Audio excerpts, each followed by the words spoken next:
आज है date 9th of March 2024। Last जो हमने पार्ट 2 बनाया था वो था नवंबर 2023 में। तो नियरली 3 मंथ्स के बाद हम वापस आ गए हैं अपनी जैंगो पोल्स ऐप पे। तो शुरू करते हैं। तो हमने पार्ट 2 तक देख लेना वहाँ से, मैंने भी देख के आया, मुझे क्लियर हो गई चीज़ें। पार्ट 3 में हम जो डिस्कस करने वाले हैं वो हम व्यूज़ के बारे में करने वाले हैं कि व्यूज़ हम मतलब स्क्रीन पे चीज़ें हम कैसे दिखाएं। ठीक है, तो यहाँ पे इन्होंने बताया है कि एक नॉर्मल वेबसाइट में क्या होता है, सिमिलरली हमारी वेबसाइट जो हम बना रहे हैं उनमें क्या होगा। तो एक इंडेक्स पेज होगा, मतलब जो फर्स्ट पेज हम देखते हैं। फिर एक डिटेल पेज हो सकता है जो हम बना रहे हैं, मैं दिखाई देता हूँ कैसे कैसे दिखेगा। ये कैसे पेज है जिसमें बहुत सारे क्वेश्चंस हो सकते हैं। लेटेस्ट जो क्वेश्चंस है फर्स्ट 5 कह सकते हो वो होंगे, इसमें हम क्लिक करेंगे तो ऐसे हमारे पोल्स पेज आ गया। अगर हम यहाँ देखें तो कैसे हमारे पाथ बनते जा रहे हैं, पोल्स फिर 1 फिर 2 फिर 3 फिर 100 200 व्हाटएवर। ठीक है, तो ऐसे ही हमारे ये बताया गया है कि कैसे यूआरएल्स से हम व्यूज़ को लिंक कर रहे हैं, ऐसे दिखा रहे हैं। ठीक है, तो यही सब है। देख यहाँ पे इन्होंने बोला है कि जैसे किसी किसी वेबसाइट के पाथ बन जाते हैं जो कि अच्छे नहीं हैं, कोर पेजेस, जिन आई डी। ठीक है, तो जैंगो में हम देखेंगे कि बहुत एलिगेंट तरीके से हम कर सकते हैं, इवन रेगिक्स लगा सकते हैं एंड बहुत कुछ कर सकते हैं। ठीक है, तो इन्होंने पहले यहाँ पे सिंपल व्यूज़ बताए थे जो कि सिंपल HTTP रिस्पॉन्स भेज रहे हैं। इनके पास रिक्वेस्ट है और इनके पास एक क्वेश्चन ID आई है। ठीक है, तो जब ये चलाते हैं तो ये रिस्पॉन्स आता है, योर क्वेश्चन है, यू लुकिंग एट क्वेश्चन, सिर्फ सिंपल है। ठीक है, दिखाने के लिए। ठीक है, तो ये एक सिंपल चीज़ थी। फिर उन्होंने बताया कि हम अपने ऐसे पाथ डिफाइन कर सकते हैं। तो हमने कहा कि हमारे इंडेक्स पेज पे views.index दिखा दो। तो अगर यहाँ देखूँ तो इंडेक्स तो दिख ही नहीं रहा है। फिर उन्होंने कहा कि पोल्स स्लैश कोई भी क्वेश्चन ID दे तो मेरे को डिटेल वाला व्यू दिखा दो। डिटेल क्या है, ये you looking at question this. अब तुम कहोगे ये क्वेश्चन कहाँ से आ रहा है, वो यहाँ से आ रहा है, इंट क्वेश्चन ID। इसने बताया कि भाई इंट फॉर्म में आएगा तुम्हारे पास कुछ भी और उसका नाम होगा क्वेश्चन ID। मतलब जहाँ पे जितने भी लिखे होंगे ना उतने ही यहाँ पे हम पास कर सकते हैं। तो ये आर्ग्यूमेंट्स जा रहे हैं, आर्ग्यूमेंट्स कहते हैं। तो इंट ये रिजल्ट्स, तो यहाँ पे 3-4 पेज बना। देखिए रिजल्ट्स क्या है उस पोल का, फिर वोट करने का पेज बना दिया एक। ठीक है, तो ये अलग अलग बना दिए, fine, okay, nice, what the hell is this. तो कुछ ऐसे रिक्वेस्ट आती है तुम्हारे पास, HTTP का ऑब्जेक्ट होता है और फिर क्वेश्चन ID 34 कुछ ऐसे कॉल होता है। अगर तुम कॉल कर रहे हो लेट्स से poll/34/ करके। ठीक है, तो अगर मैं यहाँ पे भी ट्राई करता हूँ तो क्या होगा, मैं रिज़ल्ट पे हूँ ही नहीं, तो ऐसा कोई पेज होगा नहीं। 55 रिज़ल्ट TS result/1 देख देते हैं। तो अभी कैसे पता लगाऊंगा कौन सा पेज है, क्या है, तो वो भी मैं बताता हूँ। तो यहाँ पे हमारे पास है रिज़ल्ट्स। ठीक है, और यहाँ पे ID के बाद रिज़ल्ट्स है, तो मैं उल्टा कर रहा था। तो ID के बाद रिज़ल्ट्स हम कर लेते हैं। जैसे मैं कहता था 3/results। तो ठीक है, तो ये अपने आप आ गया। और यहाँ पे मैंने ऐसे ही हैंडल कर रखा है, उससे कुछ भी हम यहाँ नंबर डालेंगे बस वो इसी को दिखा देगा 100। तो ऐसे समझ रहे हो। अयो वापस, okay, now writing views, right views that actually do something. तो अब ये कुछ फर्स्ट 5 क्वेश्चन दिखाना चाह रहे हैं। ठीक है, तो मैंने से 2 बनाया तो मुझे 2 ही दिख रहे हैं, तो कुछ ऐसा कोड लिखा हुआ है। ठीक है, तो ये भी अभी भी HTTP रिस्पॉन्स कर रहा है, that's okay, that's fine. But अब ये कहते हैं कि हम ना एक टेम्पलेट्स से लेंगे। हमारे ना टेम्पलेट्स हमारे ना सेटिंग्स के अंदर डिफाइंड होती हैं, इंस्टॉल्ड ऐप्स। मैं दिखाता हूँ, सॉरी, टेम्पलेट्स डिफाइंड होती हैं। मैं दिखाई देता हूँ, एक मिनट। सेटिंग्स के अंदर टेम्पलेट डिफाइंड है, इसमें जो ऐप डायरेक्टरीज हैं वो ट्रू कर रखा है एंड जो बैकएंड है वो कुछ यूज़ हो रहा है एंड ठीक है, कुछ कुछ है। तो यहाँ पे क्या लिख रखा है, your projects template settings describes how Django will load and render templates. The default setting file configures a Django template backend whose app DARS option is set to true, जो कि हमने अभी देखा।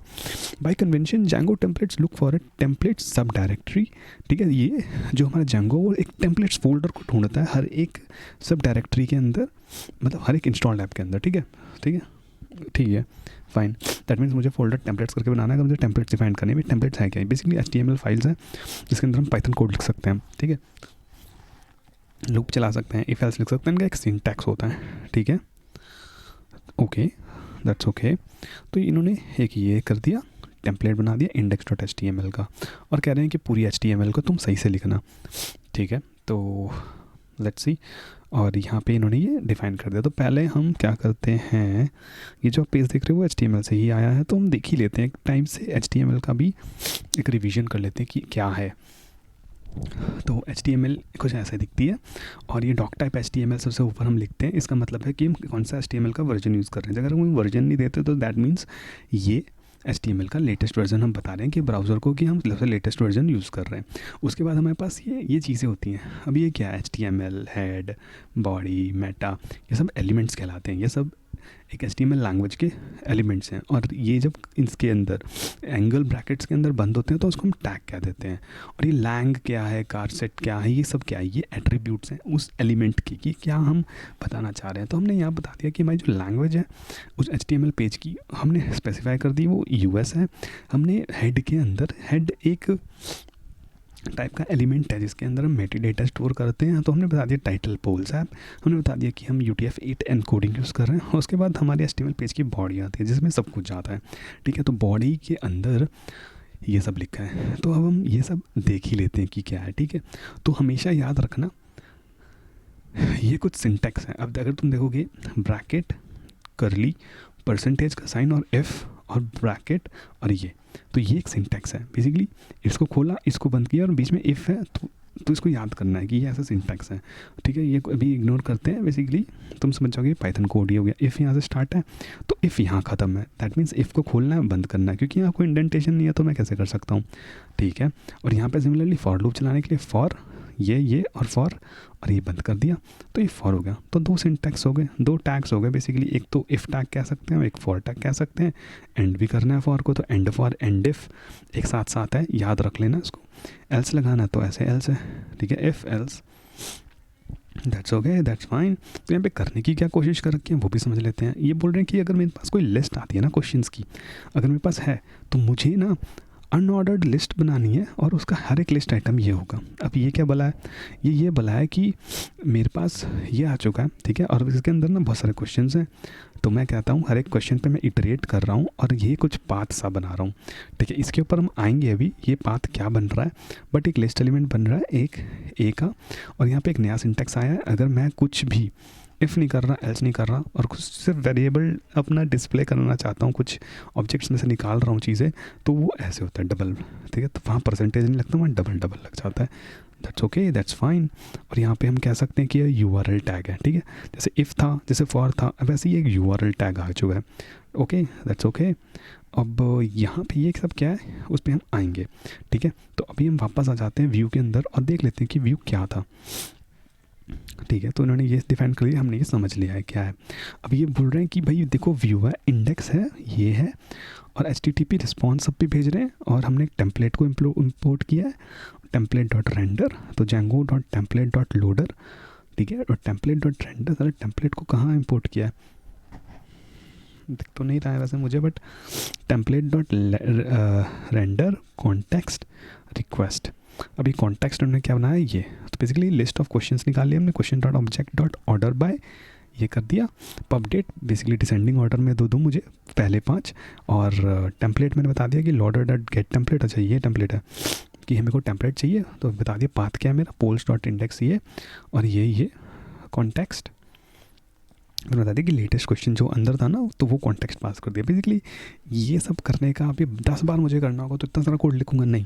इसको करने के लिए उन्होंने फिर शॉर्टकट से बना दिया कि भाई ये करना है तो मैं एक शॉर्टकट दे देता हूँ। इन्होंने ऐसे एक मतलब पहले लूजली कपलिंग रखने की कोशिश करी, बट सोचा कि चलो थोड़े बहुत चीज़ों के शॉर्टकट्स दे देते हैं। तो हमने यहाँ पे ये सब ना करते हुए सीधा रेंडर मारा कहाँ से इंपोर्ट किया, Django dot shortcuts import render, और रेंडर डाला और यहाँ पे रिक्वेस्ट डाली और यहाँ पे मैंने पाथ डाल दिया पोल्स और में इंडेक्स डॉट HTML। देखो पोल्स मेरी एप्लीकेशन है, उसके अंदर इंडेक्स डॉट HTML, हम ऐसा सोच रहे हैं बट ऐसा नहीं है। पोल्स मेरी एप्लीकेशन है, पोल्स के अंदर एक फोल्डर है टेम्पलेट्स, टेम्पलेट्स के अंदर एक फोल्डर है पोल्स, और पोल्स के अंदर इंडेक्स है। तो हमने ये बताने की कोशिश करी है और फिर हमने कॉन्टेक्स्ट भेज दिया उसको। तो ऊपर वाले की तरह ही है बट थोड़ा सिंपल है, एक लाइन के अंदर है, ठीक है। यहाँ पे ये भी करो फिर ये करो, ठीक है। तो ये सारे इग्नोर करते हुए एक ही लाइन में कर दिया। तो क्या है, शॉर्टकट से रेंडर, रेंडर से रिक्वेस्ट, फाइल का नाम और कॉन्टेक्स्ट अगर कुछ है तो, ठीक है। That's okay, that's okay, okay. और कुछ इसमें समझने लायक बचा है, मैं दिखाई देता हूँ। बस समझने लायक ये बचा है कि मेरी पोल्स एप्लीकेशन है, पोल्स के अंदर ये टेम्पलेट का फोल्डर है, टेम्पलेट के अंदर फोल्डर के अंदर पोल्स है, पोल्स के अंदर इंडेक्स है, and then that's how we are doing it. अब मैं अगर व्यू दिखाता हूँ तो pols.pool/index.html, टेम्पलेट्स के अंदर pool/index.html, ये कहता है कि तुम वहाँ ढूंढ के आओ, ठीक है। अब मैं अगर तुमको एक और चीज़ दिखाऊँ इसमें, अभी हम उस पर चलो आगे ही आते हैं, अभी नहीं बताया गया हमें ट्यूटोरियल में, तो हम अभी नहीं दिखाते। तब ये कह रहा है रेज अ 404 एरर। अगर मुझे 404 एरर अगर नहीं फाउंड होता कुछ चीज़ तो फिर मैं कैसे दिखाऊंगा। लेट्स से कि ये क्वेश्चन था, क्वेश्चन में ना वोटिंग पावर नहीं दे रखी मैंने, जैसे यहाँ क्वेश्चन था और मैं क्लिक करता हूँ तो मैंने क्वेश्चन ही डिफाइन ही नहीं करे, तो फिर वो क्या है 404। तो लेट्स से कि अगर मैं कहता हूँ यहाँ पे मुझे 100वां क्वेश्चन दिखाओ तो ये 404 पेज आए, तो ये कैसे करना है कि प्राइमरी की एग्जिस्ट ही नहीं करती है ना। तो पोल्स से यहाँ पे मैं सिंपल एक करता हूँ तो कुछ ना कुछ आता है ना, तो यही पेज आता है। तो अभी दिखाया मैंने ना तुमको। तो अभी 404 कैसे करना है, मतलब नॉट फाउंड का क्या तरीका है करने का।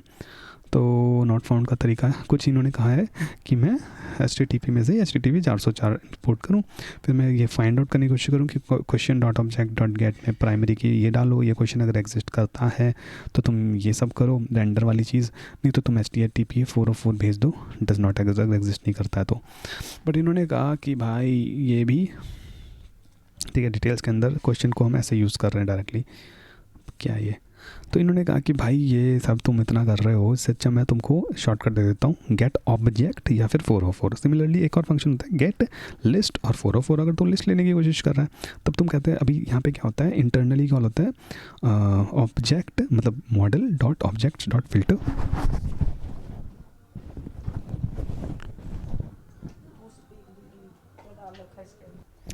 हाँ, तो गेट ऑब्जेक्ट और 404। तो मैंने कहना सीधा कि ये बेसिकली क्या कॉल कर रहा है, question dot object dot filter object dot gate करता होगा क्योंकि गेट ऑब्जेक्ट कर रहे हैं और प्राइमरी की दे देते हैं हम। और सिमिलरली जब लिस्ट कहते हैं तो क्या कॉल होता है question dot objects dot filter, ये कॉल होता है, तब हमको लिस्ट मिलती है, ठीक है। बट हमने कहा यहाँ पे इंटरनली ये कॉल कर रहा है, तो यहाँ पे हमने बस एक मेथड कॉल कर दिया, यहाँ पे हमने मॉडल बता दिया कि किस मॉडल पे तुम क्या ढूंढना चाहते हो। कहता है कि प्राइमरी की जिसकी क्वेश्चन आईडी हो मुझे वो दे दो, ठीक है। तो ये प्राइमरी की मतलब क्वेश्चन आईडी से ढूंढता है, जैसे एक थी तो एक मिल गया। अब इसको क्या है, इसको क्वेश्चन पता है, इसको पता है कि इसको कौन रेफर कर रहा है, मतलब फॉरेन कीज़ क्या क्या है। अगर मैं कहता हूँ कि मेरे क्वेश्चन के अंदर कितनी चॉइसेस हैं तो उसको वो पता है, ठीक है, वो फॉरेन कीज़ आ जाता है।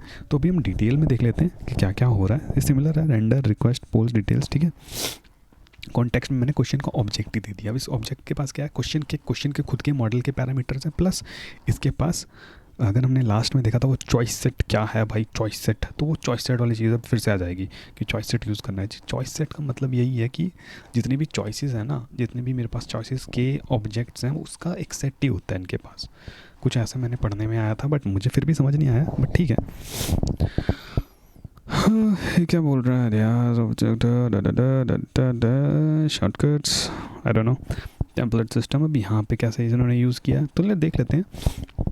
इन्होंने कहा कि मैंने क्वेश्चन में से पहले तो क्वेश्चन निकाल ले, मैं ओके दैट्स कम्प्लीटली ओके। तो मैं दिखा देता हूँ, क्वेश्चन में से क्वेश्चन निकाल ले, ठीक है। ये मेरा क्वेश्चन है मेन कैरेक्टर ऑफ नारुतो, अगर तो यहाँ देखेगा तो मेन कैरेक्टर ऑफ जो भी है। फिर यहाँ पे ऑप्शंस हैं, अब इसमें से ऑप्शन है कि नहीं, तो ये कहता है कि चॉइस के ऊपर इसी के ऊपर इटरेट कर, क्वेश्चन के ऊपर ही question dot choice set dot all, हर एक क्वेश्चन के ऊपर कर दूँ, ठीक है। चॉइस सेट के ऊपर कर, हर एक चॉइस सेट के ऊपर अगर है तो चॉइस में मुझे पता है कि चॉइस टेक्स्ट है। अगर मैं तुमको मॉडल दिखाऊँ ना तो मतलब दैट मीन्स कि हर एक ऑब्जेक्ट पे कॉल वो कर रहा है, हर एक मॉडल पे। तो अगर दिखाऊँ तो चॉइस टेक्स्ट एग्जिस्ट करता है, दैट मीन्स इसके ऑब्जेक्ट पे इटरेट कर रहा है इसको यूज़ करके, क्योंकि मुझे पता है कि मेरी फॉरेन की ये है, तो मैं अपने मतलब पेरेंट से मैं चाइल्ड तक जा सकता हूँ. Okay, that's okay, syntax looks fine, okay that's okay. अब इन्होंने क्या किया है, इन्होंने हार्ड कोडेड यूआरएल्स टेम्पलेट्स में से हटाए हैं. तो इन्होंने क्या किया था, जैसे मैं तो सही बना रखा था इनका देख के, बट इन्होंने क्या किया था जब अपने टेम्पलेट डिफाइन किए थे तो कुछ ऐसे किया था, पोल्स / क्वेश्चन ID 1 2 3 4 डायनामिक बनाने के लिए. बट ये हार्ड कोडेड है. अब कैसे हार्ड कोडेड है, अब देखो यार, अभी तो पोल्स ऐप है, कल को अगर मैं इस पोल्स का नाम ही बदल दूँ तो क्या होगा, है ना. एक क्वेश्चन ये, और क्या पता मैं यहाँ पे एक और चीज़ कुछ ऐड करना चाहूँ, पोल / क्वेश्चन ID ऐसा कुछ करना चाहूँ तो भी दिक्कत है. तो हार्ड कोडेड ऐप तो इसको चेंज नहीं कर सकते, है ना. तो इसके लिए एक तरीका होता है करने का. अगर तुमने कहा था लास्ट वीडियो में जब मैंने बताया था कि हम यहाँ पे जब पाथ डिफाइन करते हैं तो एक नेम डालते हैं, वो क्यों डालते हैं आगे पता चलेगा, तो अभी पता चल रहा है वो क्यों डालते हैं.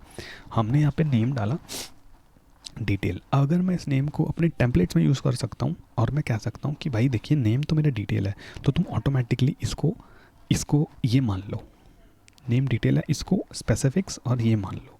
तो कुछ भी हो यहाँ पे चेंज, मुझे तो डिटेल पता ही है, और मेरे जितने भी 100 टेम्पलेट्स में अगर डिटेल यूज़ हो रहा है तो मेरे को कुछ करना ही नहीं है, चेंज करना ही नहीं है ना. तो URL बन जाता है ये डिटेल क्वेश्चन ID.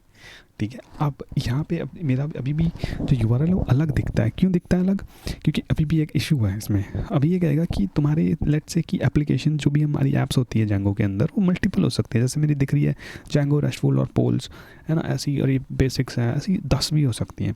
और उन 10 के अंदर ना एक डिटेल करके हर एक के पास एक नेम हो सकता है. जैसे कि व्यू में मैंने बनाया कि क्या पता किसी और के पास भी डिटेल नाम हो. अगर मैं URL दिखाता हूँ तो क्या पता किसी और के पास भी डिटेल नाम हो, तब वो कंफ्यूज नहीं हो जाएगा कि मैं कौन सा डिटेल यूज़ करूँ यार, पोल्स वाला कि टोल्स वाला, हाँ कौन सा यूज़ करूँ. हाँ, तो फिर मैं क्या करता हूँ, मैं यहाँ पे एक ऐप नेम डिफाइन करता हूँ इस पाथ के अंदर urls.py, और मैं कहता हूँ कि ये पोल्स ऐप है. अब इसको कैसे यूज़ करना है, हम नेम स्पेसिंग कर रहे हैं यहाँ पे. इसको कैसे यूज़ करना है, हम इसको चेंज कर देते हैं. मैंने कहा कि URL एक टैग है मेरा, ठीक है, और इसके अंदर पोल्स का डिटेल उठा लो. ठीक है, तो ये सिंटैक्स देख लो, डबल कोट्स के अंदर है, %URL वाला है, और फिर पोल्स के अंदर का डिटेल उठा लो और क्वेश्चन ID तुम चिपका दो. ठीक है, तो बस ऐसे होता है. तो ये क्या करेगा, पोल्स / ये फिर क्वेश्चन ID और फिर क्वेश्चन टेक्स्ट. थोड़ा ट्रिकी है, आई नो, बट ये ऐसे ही होता है. तो अगर हम देखेंगे ऊपर क्वेश्चन ID है तो पोल्स डिटेल, तो क्वेश्चन IDs को चाहिए होती है तो क्वेश्चन ID हमने पास कर दिया. अगर नहीं चाहिए होती तो हम नहीं करते भाई, क्या कर सकते हैं. तो यहाँ पे हमारा ट्यूटोरियल ख़त्म होता है 3, उसका हम फिर नेक्स्ट वीडियो में करते हैं 4. तो मैं अभी पढ़ता हूँ और नेक्स्ट बताता हूँ, क्योंकि मैंने शायद लास्ट टाइम सिर्फ 3 तक किया था तो मुझे अभी तक कुछ कोड नहीं करना पड़ा. अब नेक्स्ट ट्यूटोरियल से मुझे कोड भी करना पड़ेगा. तो मिलते हैं फिर नेक्स्ट वीडियो में. होप ये 3 महीने बाद ना निकालूँ मैं, अब मुझे खुद निकलना है ना, तो मेहनत करनी पड़ेगी ब्रो. तो मिलते हैं नेक्स्ट वीडियो में यार, बाय.